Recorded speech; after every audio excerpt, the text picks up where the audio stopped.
राधे राधे दोस्तों, स्वागत है आप सभी का एक और नए ब्लॉग में। मैं हूं जोधपुर में और आज आप सैर करने वाले हैं जोधपुर की एक फेमस झील कायलाना झील। वैसे राजस्थान को मुझे लगता है राजस्थान के हर शहर को अगर झीलों का शहर बोलें तो बिल्कुल भी गलत नहीं होगा, क्योंकि मैंने लगभग पूरा राजस्थान एक्सप्लोर किया हुआ है और जहाँ जहाँ भी गई हूँ, जैसलमेर, जयपुर, उदयपुर, जोधपुर पहले भी आई हूँ, तो यहाँ हर जगह बड़ी सुंदर सुंदर सी झीलें हैं। ऐसी ही एक झील कायलाना झील या कायलाना लेक जहाँ पर हम जाने वाले हैं, जो कि आर्टिफिशियल लेक है, जो कि यहाँ के राजा द्वारा बनवाई गई थी 1872 में। तो चलिए, यहाँ पर हम रेडी होकर अपने घर से निकल चुके हैं और ये तो मुझे जाने के बाद पता चला था कि आज हम कहाँ जाने वाले हैं, क्योंकि हस्बैंड ने इसे पूरी तरीके से सरप्राइज़ रखा हुआ था, इसलिए मुझे बिल्कुल भी आइडिया नहीं था कि हम कहाँ निकल रहे हैं। वीकेंड था तो हम निकले कि चलो भाई थोड़ा बहुत घूम घाम के आते हैं, और मुझे लगा कि हम सिटी जा रहे हैं। तो यानी कि हस्बैंड ने ऐसा कुछ नहीं बताया, उन्होंने पहले से अपना रिसर्च करके रखी होगी कि आज हमें कहाँ जाना है, मुझे नहीं पता था। बट जब हम पहुँचे तो मेरे लिए बहुत ही मुझे इतना अच्छा लगा, ये लोकेशन इतनी अच्छी थी, क्योंकि जब मैं इसके पहले 3 साल पहले राजस्थान ट्रिप पे आई थी, 2.5 साल पहले लगभग, तब मैंने सिर्फ इसी को छोड़ दिया था। कायलाना लेक नहीं गई थी हम उस टाइम पे, क्योंकि हमने इतना, एक तो पूरा राजस्थान कवर करना था, तो हम बस मेन स्पॉट देख रहे थे। उम्मैद भवन और मेहरानगढ़ किला देखा था और चले गए थे। तो यहाँ पर ये जोधपुर सिटी है, ये ओवर ब्रिज है यहाँ का, यानी फ्लाईओवर कह सकते हैं, फ्लाईओवर है यहाँ पे। और फ्लाईओवर से निकलते हुए सिटी जैसे ही हम क्रॉस करते हैं, बाहर निकलते हैं, तो ये रास्ता जो है ना बहुत खूबसूरत है, जो कायलाना की तरफ जाता है, यानी कायलाना लेक की तरफ जाता है, झील की तरफ हमें ले जाता है। सिटी से बाहर है बिल्कुल, चारों तरफ एकदम आपको प्राकृतिक दृश्य ही देखने को मिलेंगे यहाँ पर। और जो घर हैं यहाँ के बहुत ही खूबसूरत हैं। इस समय आप देख सकते हैं कितना सब कुछ हरा भरा है। मानसून का मौसम बिल्कुल कहते हैं बेस्ट मौसम है कायलाना लेक जाने के लिए। तो यहाँ पर आप देख सकते हैं मेरी राइट साइड में अब जो स्टार्ट है वो ये है, पूरा एक बागान है बहुत बड़ा। इसमें आंवले लगे हुए हैं, मैंने कभी नहीं देखे सितंबर में आंवले लगते हुए। लेफ़्ट साइड में पाइपलाइन देख रहे हैं, यही पाइपलाइन है जिससे कायलाना लेक से पूरा पानी पीने के लिए सप्लाई होता है पूरे जोधपुर के लिए और इसके आसपास के टाउन और विलेजेस के लिए। तो ये आप देखिए यहाँ पर कितना सुंदर नज़ारा है। जैसे कि ऊपर नीचे ऊबड़ खाबड़ वाले जो रास्ते बने हुए हैं, उसमें से हम कभी नीचे उतरते हुए, कभी ऊपर चढ़ते हुए, ये कायलाना झील है। लेफ़्ट साइड में इसके किनारे किनारे रोड बनी हुई है, इसी से होते हुए हम गए। अगल बगल यानी साइड बाय साइड बबूल के पेड़ हैं। और ये देखिए, ये अभी मैंने जो आपको दिखाया जूम करके, यही साइड है जहाँ पे हमें पहुँचना है। कायलाना जगह का नाम है यहाँ पर, और उसी के ऊपर शायद बनी होगी ये कायलाना झील। तो ये देखिए, इसकी गहराई 15 मीटर है लगभग, यानी कि जब इसका लेवल हाई होता है तो 15 मीटर तक इसकी गहराई चली जाती है।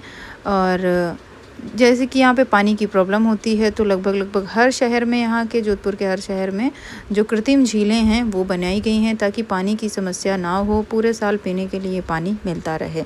तो वैसे ही यहाँ की सभी झीलें बहुत सुंदर हैं। इवन जो उदयपुर की फतेह सागर झील वगैरह हैं वो तो बहुत ही ज़्यादा बड़ी बड़ी हैं, बहुत विशाल झील हैं। उनमें भी मैंने बोटिंग करी हुई है, बहुत ही मज़ेदार था। मन तो यहाँ भी था बोटिंग करने का, लेकिन फिर थोड़ा सा रिस्क लगता है मानसून के टाइम में, क्योंकि इस झील में जो पानी आता है वो आता है हाथी कनाल से, यानी हाथी नहर से इसमें पानी रिसीव होता है इसको। तो ये लग रहा था कि सिर्फ इसका जो लेवल है वो बढ़ता ही जा रहा था हमेशा। तो देख सकते हैं एक छोटा सा ये स्पॉट है। जो लोग जोधपुर में रहते हैं, जो गए हैं, तो प्लीज़ मुझे ज़रूर बताइएगा कमेंट करके अगर आपने यहाँ पे विज़िट किया है।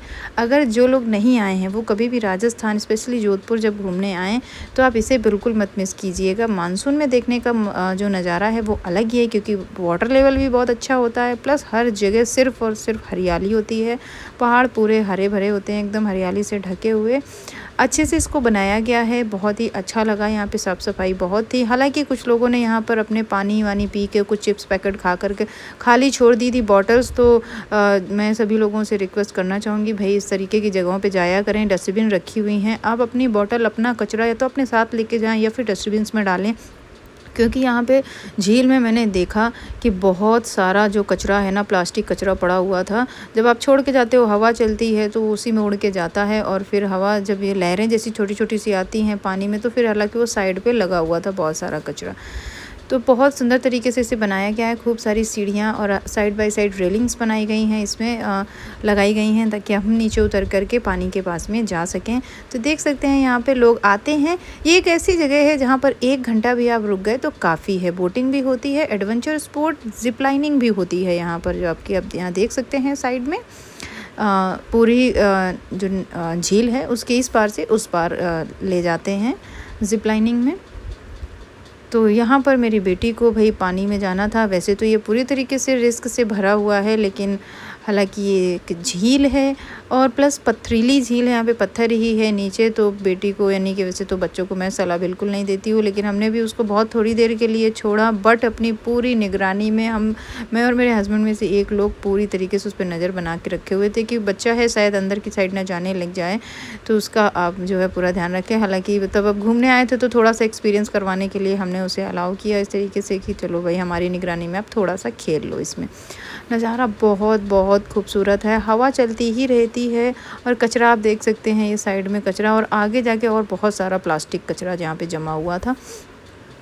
तो हमने यहाँ पे जो है थोड़ा मज़े किए और मेरी बेटी के बहुत सारे क्वेश्चन थे कि क्या ये समंदर है, यहाँ पर कौड़ी, समंदर की कौड़ी नहीं है, उस जैसे कि उसके जो भी बचकाने सवाल थे उसके मैंने आंसर दिए उसके साथ पानी में खेलते हुए। फिर हम बाद में आए, यहाँ सीढ़ियों में बैठे क्योंकि यहाँ से सीधे नज़ारा पूरा मिल रहा था पूरी लेक का।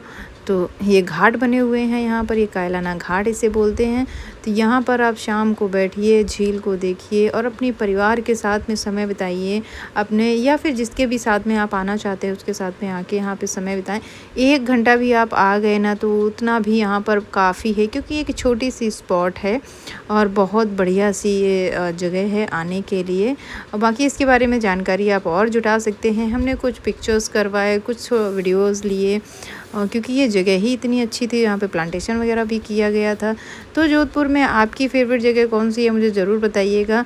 इसके पहले तो मैं उम्मैद भवन भी गई हूँ और मेहरानगढ़ फोर्ट हम 2-3 बार हो आए हैं, लेकिन हमें ये सब, मुझे सबसे ज़्यादा अच्छी ये जगह लगी। और पता है मुझे सबसे ज़्यादा पछतावा क्या हो रहा था कि जब हम पहले घूमने आए थे तब यहाँ क्यों नहीं आए, और मार्च में मेरी सासू माँ आई हुई थी तब हम उनको लेकर के क्यों नहीं आए। अब मुझे बहुत बेसब्री से इंतज़ार है कि मम्मी कब आएँ और कब हम उन्हें इस साइड पे लेके आएँ। बच्चों के लिए स्लाइड्स और झूले भी यहाँ पे लगे हुए हैं और यहाँ पे स्टेप बाय स्टेप यानी अलग अलग लेवल पे सीढ़ियाँ बनी हुई हैं, जहाँ से आप अलग अलग लेवल पे जाके देख सकते हैं, झील को निहार सकते हैं। पूरा जो है हवा है बहुत अच्छी सी, और मैं क्या ही कहूँ, शब्दों में कैसे बयान करूँ। प्रकृति से इस तरीके से, पूरी तरीके से एक प्राकृतिक जो डेस्टिनेशन होती है वो अपने आप में इतना सुकून देने वाली होती है। 2-2.5 घंटे यहाँ पर बिताने के बाद में हम निकल लिए अपने घर की तरफ। तो जब हम घर की यानी कि जब हम इधर से आ रहे थे कायलाना होते हुए, तो वापस यहीं पर पड़ा हमारा जो है जूडियो मिला हमें रास्ते में। तो फिर हम चले गए जूडियो में, 1-2 चीज़ लेनी थी वो हमने यहाँ से ख़रीदी। पे देख सकते हैं पिछली बार मैंने यहाँ से 1-2 चीज़ें ली थी, मुझे बहुत ज़्यादा यहाँ का स्टॉक पसंद आया था। और उसके बाद हम चले गए यहाँ की फ़ेमस मार्केट सरदारपुरा जोधपुर की। तो यहाँ पर मेरी बेटी के लिए लेने थे स्कीटिंग शूज़ और गियर्स, तो हमने वो यहाँ पे देखे, चेक किए और फिर हमने उसके लिए फ़ाइनल ये वाले डिसाइड किए कि ये जो है उसके लिए ये वाले लेते हैं। फिर हमने ये लिए और जो भी शॉपिंग वगैरह करनी थी वो करी, क्योंकि हमेशा रोज़ रोज़ तो निकलना हो नहीं पाता, वीकेंड्स पे ही हम आ पाते हैं, बाहर निकल पाते हैं। और घर वापस आते हुए शाम हो गई तो रास्ते में हमने गर्मा गर्म पकौड़े भी